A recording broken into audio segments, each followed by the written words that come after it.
Hello guys, welcome to my channel. Korang, hari ni saya nak kongsi aplikasi terbaru. Nama aplikasi ini Mystic Circuit. Baiklah, seperti biasa, kita akan lengkapkan dahulu pemilihan avatar. Setelah itu kita isikan nama. Okey, sudah selesai. Tekan next. Tekan next lagi. Tekan finish. Okey, lepas ni kita dah boleh tekan start dan mula kumpulkan koin. Korang tekan sahaja grant, dia auto akan bawa korang ke bahagian setting dan korang perlu cari nama aplikasi ini dan tekan tombol tu bagi warna biru untuk beri izin agar aplikasi ini boleh dipaparkan di atas aplikasi lain. Kita habiskan dulu iklan ini. Okey, saya akan bermain aplikasi ini selama 1 jam dan nanti kita tengok berapa yang dapat saya hasilkan.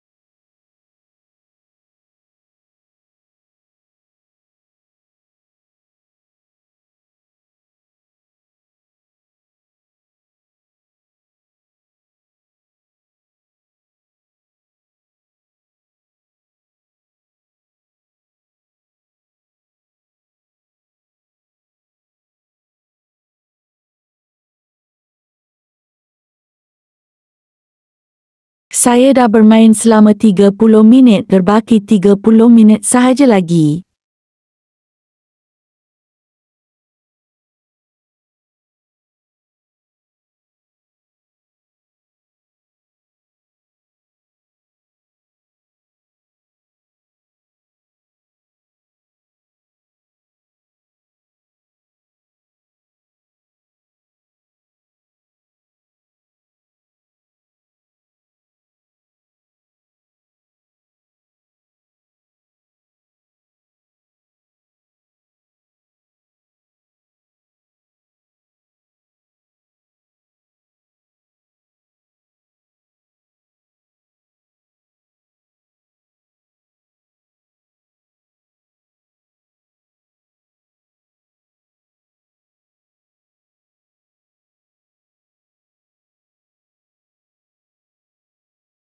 Baiklah, saya dah pun bermain selama 1 jam dan saya dah kumpul 0.0267 koin.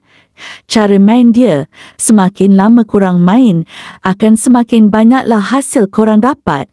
Mudah saja kan main aplikasi ni. Kalau korang minat nak cuba, korang boleh muat turun melalui link dekat description. Terima kasih korang.